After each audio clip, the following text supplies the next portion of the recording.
The doors of a five-star hotel in Zurich were kicked in by Swiss officers in a coordinated police raid. In conjunction with the FBI, each team had their set targets and moved as one unit. Within 5 minutes of each other, 7 men were arrested and taken into custody at the request of the United States. These men were not just your typical street criminals. They were FIFA officials and corporate executives, very prestigious in the sports world. 2 days before FIFA was to re-elect President Blatter for the 5th time, they were dumped into turmoil. These were men with the power to make change and majority of the control over the world's biggest football organization. The list included well-known names in the footballing industry like Jeffrey Webb, Jack Warner, Eugene Figueiredo, who were all FIFA vice president at some point, Julio Roja, Rafael Esquivel, Nicolas Leos, and Eduardo Lee. But these weren't the only charges rattling the football world. They initially charged 14 officials and execs, but in the coming days, we were taught that approximately 40 individuals were charged in connection to the investigation. In addition to that, there was now an investigation being opened into the 2018-2022 World Cup awarding process. This was the biggest scandal the football world had seen at this point. Tensions and mixed feelings clouded the atmosphere. For 3 years, the FBI had quietly been tracking and investigating FIFA's financial dealings, comparing records, and picking apart anomalies. They had never seen anything like this before, so coordinated, so widespread. It was almost like an open secret.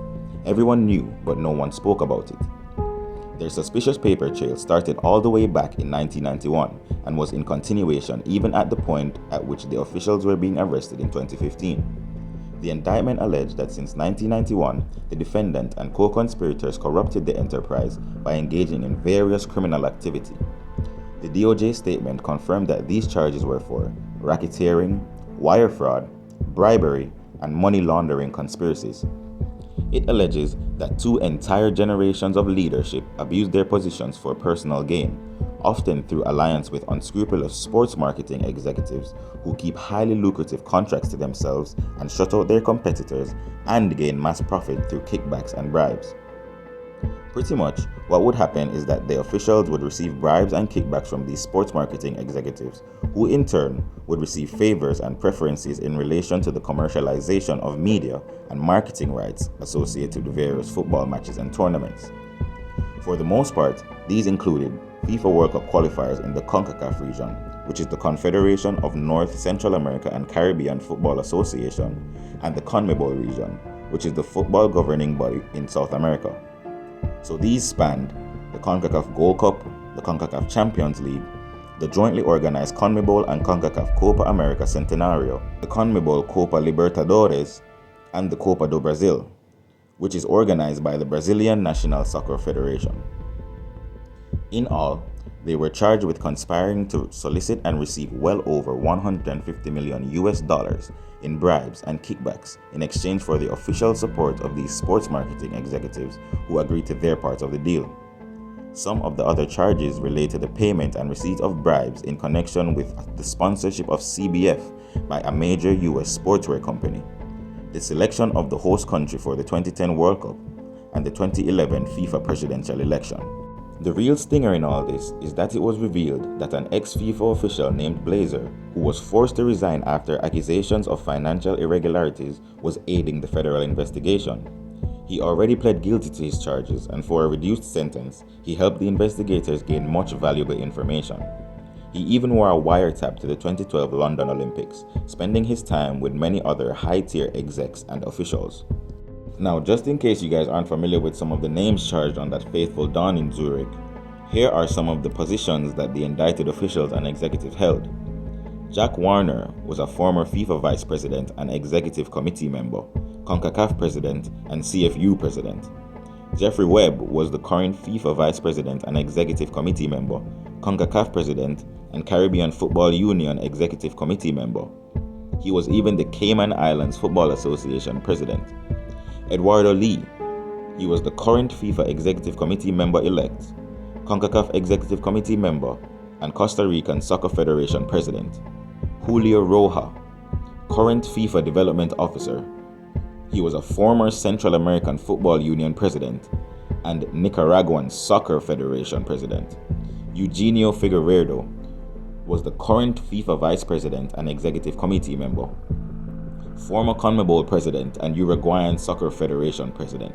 Rafael Esquivel was a current CONMEBOL Executive Committee member and Venezuelan Soccer Federation President. And then we had Nicolas Leos, who was a former FIFA Executive Committee member and CONMEBOL President. Sports marketing presidents and executives were also charged, including Aaron Davidson, Alejandro Berzacco, and Hugo and Mariana Jinkis. And these are only a fraction of the defendants. Remember that by the end of it all, approximately 40 people were charged in connection to this conspiracy. The DOJ labeled these actions a 24-year scheme to enrich themselves through the corruption of international soccer.